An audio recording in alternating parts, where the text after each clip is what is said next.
আসসালামু আলাইকুম। আমরাও মানুষ, তাই মানুষ হয়ে মানুষের পাশে আমাদেরই দাঁড়ানোর কর্তব্য। ভাবতেছেন ব্যাংকের টাকা কোথায় খরচ করব? তাহলে দেখতে থাকুন কি কাজে এই ব্যাংকের টাকাগুলো আমরা খরচ করব। এই টাকাগুলো নিয়ে আমরা এখন চলে যাচ্ছি মাংসের দোকানে, দেখি ভালো মাংস পাওয়া যায় কিনা। দোকানদার আমাকে ভালো মাংসই দিয়েছে। আমি তাদেরকে বলেছি যে এতিমদের জন্য কিন্তু এই খাবারগুলো আমি নিয়ে যাব। তো দোকানদার কিন্তু আমাকে মাংসগুলো খুব ভালো মাংস দিয়েছে, একবারে সলিড মাংসই আমাকে দিয়েছে। সে আমাকে বলেছে ব্যবসা আমি কম করব, যেহেতু এতিমদের জন্য এই খাবারগুলো নেওয়া হবে। আসলে এই দোকানটা আমার অনেক আগে থেকেই পরিচিত। আমি যত মাংস কিনি এই দোকান থেকেই মাংসগুলো কিনি। তো ওনার প্রতি আমার একটা বিশ্বাস আছে। আর ওনাকে যখন আমি বলছি যে এই মাংসগুলো আমি এতিমদের জন্য নিব, তো উনি আমাকে বলছে যে ন্যায্য মূল্য রাখা হবে। চেষ্টা করব ন্যায্য মূল্য চেয়েও কিছু কম রাখার জন্য। তো ধন্যবাদ জানাই এই দোকানদারকে আমি বললাম যে এই মাংসগুলো ছোট ছোট পিস করে দিবেন, তিহারির যোগ্য করে দিবেন, আমরা যাতে তিহারিতে দিতে পারি। আমরা এখন চলে আসছি মুদি দোকানে। মুদি দোকান থেকে আমরা কি কি বাজার নিব, চাউল নিব এবং তিহারি রান্না করার জন্য যে সকল মই মশলা লাগে এবং কাজু বাদাম, কাঠবাদাম, যত ধরনের পেস্তা বাদাম এবং গোলমরিচ, জিরা, মশলা, যত ধরনের মশলা আছে সকল মশলা কিন্তু আমরা এই দোকান থেকে সংগ্রহ করতেছি। আর এই দোকান থেকেই আমাদের সম্পূর্ণ তিহারির যে মশলা লাগবে এবং চাউল লাগবে সব কিছু পেয়ে যাব। তিহারি রান্না করার জন্য যে মশলাগুলো আমরা কিনেছি, এখন আমরা পেঁয়াজ নিব, আদা নিব, রসুন নিব, জিরা নিব এবং শসা নিব।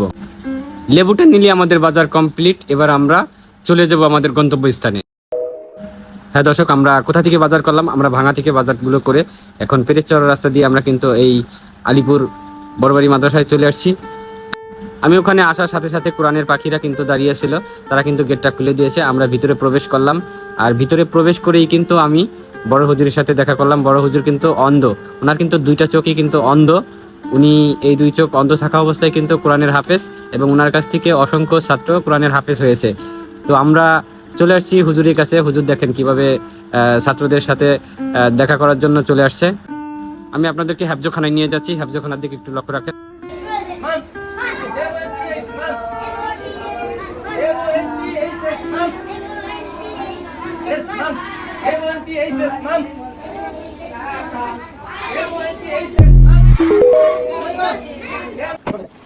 আমরা যে সকল বাজার এনেছি আমরা হুজুরদের কাছে বুঝিয়ে দিয়েছি। হুজুররা পাকশালায় পাক চড়িয়ে দিয়েছে। নামাজ পড়ার জন্য মসজিদে ঢুকলাম। আসলে এই জায়গাটা কিন্তু সবাই কিন্তু বসতে পারে না, শুধু একজন ব্যক্তিরাই বসতে পারে, সে হচ্ছে কোরআনের পাখিরা। কোরআনের পাখিরা ছাড়া কিন্তু এই জায়গায় বসার কারো অধিকার নাই। প্লেট সামনে নিয়ে বসে আছে কোরআনের পাখিরা। তাদের খাওয়ানোর ব্যবস্থা অবশ্যই হবে এখনই। তো খাওয়ার আগে তাদেরকে নিয়ে একটু দোয়ার ব্যবস্থা করা হয়েছে। এখনই হুজুর আমাদেরকে নিয়ে একটু দোয়া করবে। সবাই আমাদের সাথে একটু দোয়া করবেন। আর একটা কথা বলতে চাই, টাকা পয়সা, ধন দৌলত এগুলো কিন্তু আল্লাহ দিয়েছে, আবার আল্লাহ কিন্তু তুলে নিয়ে যাবে আপনার কাছ থেকে। আসলে আপনি কিন্তু কবরে কিছু নিয়ে যেতে পারবেন না, শুধু আপনার আমল নামাজ ছাড়া আর কিছুই নিতে পারবেন না। তো আপনি আপনার আমল হিসেবে আপনি কোরআনের পাখিদের পাশে দাঁড়াবেন, এতিম বাচ্চাদের পাশে দাঁড়াবেন, তাহলে দেখবেন আপনার অনেক সওয়াব হবে। আর এই ভালো কাজের জন্য আমি সবসময়ের জন্য নিয়োজিত থাকবো ইনশাল্লাহ। যদি আপনারা আমাকে ভালোবাসা দেন, আপনারা ভালোবাসা দিলে আমি আরো অনেক দূর এগিয়ে যেতে পারবো ইনশাল্লাহ। আপনাদের দোয়া থাকলে আমি চেষ্টা করব ভালো কাজে লিপ্ত থাকার জন্য। এই কোরআনী পাখিদের পাশে যে দাঁড়াইছে সে একজন ইটালিয়ান প্রবাসী, মাহবুব ভাই। ওনার বাড়ি হচ্ছে বাটিকামারি। আর উনি আমার একটা ভিডিও দেখার পরে উনি আমাকে বলছে যে ভাই, আপনার মাধ্যমে আমি ওই মাদ্রাসায় 50 জন এতিমদের খাওয়ানোর ব্যবস্থা করতে চাই। তো আমি তার হুকুমেই কিন্তু এই মাদ্রাসায় চলে আসছি। আমাদের খাওয়া দাওয়া শেষ, আমরা এখন বাচ্চাদের কাছ থেকে বিদায় নিব।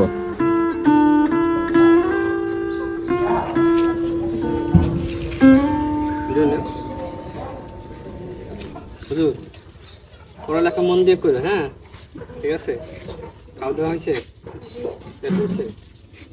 খাবারের স্বাদ হয়েছে? বলো, কয়দিন পর খেলা?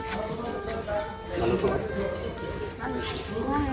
মাঝে মাঝে মাদ্রাসায় একটু দেয় না? বাসায় যেয়ে খাও? বাসায় দেয় না? দুজনে খাওয়াই তো। ভালো থেকো তুমি, হ্যাঁ? পড়ালেখা মন দিয়ে করবা, ঠিক আছে? সবাই পড়ালেখা, কেউ মারামারি করবা না, সবাই মিলে জিলে থাকবা, ঠিক আছে? কেউ কারোর সাথে মারামারি করবো না, সবাই একসাথে মিলে মিশে থাকবা, ঠিক আছে ভাইয়া? তোমার নাম কি? মোহাম্মদ আলী। হাসিটা দেখেন, এই মোহাম্মদ আলী ভাই হয়তো একদিন কোনোদিন কোরআনের হাফেজ হবে এবং মাওলানা হবে, মুফতি হবে। আমরা দোয়া করি প্রত্যেকটা এই মাদ্রাসার ছাত্রছাত্রী যেন বড় আলেম হয় এবং হাফেজে হয়। আমরা এখন বিদায় নিতেছি, সবাই ভালো থাকবেন। আমাদের ভিডিওটা যদি আপনাদের কাছে ভালো লাগে তাহলে অবশ্যই আমাদেরকে লাইক, কমেন্ট, শেয়ার দিয়ে ভিডিওটা ছড়িয়ে দিবেন। ভালো থাকবেন সবাই।